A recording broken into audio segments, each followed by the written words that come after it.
शंभाळपिंपरी येथे एका इसमावर जीवघेणा हल्ला करणाऱ्या अज्ञात आरोपींचे नाव निष्पन्न करून 24 तासाच्या आत आरोपीस अटक. स्थानिक गुन्हे शाखा यवतमाळ कॅम्प पुसद यांची कारवाई. दिनांक 11 मार्च 2025 रोजी पोलीस स्टेशन खंडाळा हद्दीत मौजे शंभाळपिंपरी बस स्टँड जवळ एका इसमावर 2 अज्ञात इसमाने चाकूने मानेवर वार करून जीवेठार मारण्याचा प्रयत्न केला म्हणून अज्ञात आरोपी विरुद्ध पोलीस स्टेशन खंडाळा येथे अपराध क्रमांक 84/2025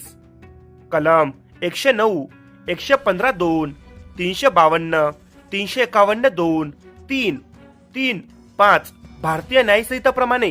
गुन्हा दाखल करून सदर गुन्ह्यातील अज्ञात आरोपी यांचे नाव निष्पन्न करून आरोपी शोध घेऊन त्यांना तात्काळ अटक करण्याबाबत पोलीस अधीक्षक कुमार चिंता यांनी पोलीस निरीक्षक स्थानिक गुन्हे शाखा यवतमाळ यांना आदेशित केले होते.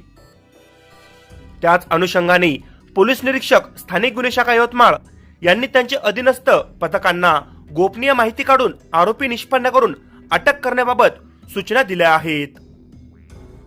सदर गुन्ह्याच्या अनुषंगाने सदर पथकाने सीसीटीव्ही फुटेज, तांत्रिक विश्लेषण व गोपनीय माहिती यांच्या आधारे सदरचा गुन्हा आरोपी नामे विशाल भीमराव जारंडे, राहणार मुखरेबोरी, खुर्द, तालुका पुसद, जिल्हा यवतमाळ व त्याचा आतेभाऊ राजेश उर्फ राजू गणेश पाटे, राहणार वाकोडी, येडोबा, तालुका कळमनुरी, जिल्हा हिंगोली यांनी मिळून केल्याचे निष्पन्न करून शंभाळपिंपरी परिसर, कळमनुरी परिसर व पुसद परिसरात स्थानिक गुन्हे शाखेच्या विविध पथकाने त्यांचा शोध घेतला असता आरोपी विशाल भीमराव जारंडे, राहणार मुखरेबोरी, खुर्द, तालुका पुसद, जिल्हा यवतमाळ हा कोपरा फाटा येथे दबा धरून बसला असल्याबाबत गोपनीय माहिती मिळाल्याने तात्काळ कोपरा फाटा येथे जाऊन सापळा रचून पोलीस कौशल्याचा वापर करून त्यास ताब्यात घेऊन पोलीस कौशल्यपूर्ण रीतीने गुन्ह्याच्या अनुषंगाने विचारपूस केली असता त्याने दारू पिण्याच्या वादावरून सदरचा गुन्हा त्याचा साथीदार आतेभाऊ राजेश उर्फ राजू गणेश पाटे, राहणार वाकोडी, येडोबा, तालुका कळमनुरी, जिल्हा हिंगोली याच्यासह केल्याचे कबूल केले. अशा प्रकारे कोणताही पुरावा नसताना अतिशय शिताफीने पोलीस कौशल्याचा वापर करून सातत्याने आरोपीचा मागोवा घेऊन 24 तासाच्या आत आरोपीचे नाव निष्पन्न करून आरोपी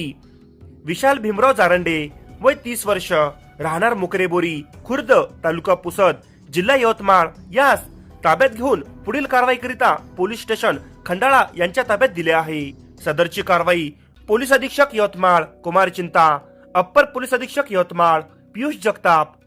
उपविभागीय पोलीस अधिकारी हर्षवर्धन बीजे, पोलीस निरीक्षक सतीश चौरे, स्थानिक गुन्हे शाखा यवतमाळ यांच्या मार्गदर्शनात सहाय्यक पोलीस निरीक्षक गजानन गजबारे, पोलीस उपनिरीक्षक शरद लोहकरे, पोलीस हवालदार संतोष भोरगे, पोलीस हवालदार तेजाब रणखाम, पोलीस हवालदार सुभाष जाधव, पोलीस हवालदार रमेश राठोड, पोलीस शिपाई सुनील पंडागळे सर्व नेमणूक स्थानिक गुन्हे शाखा यवतमाळ यांनी यशस्वीरित्या पार पाडली आहे.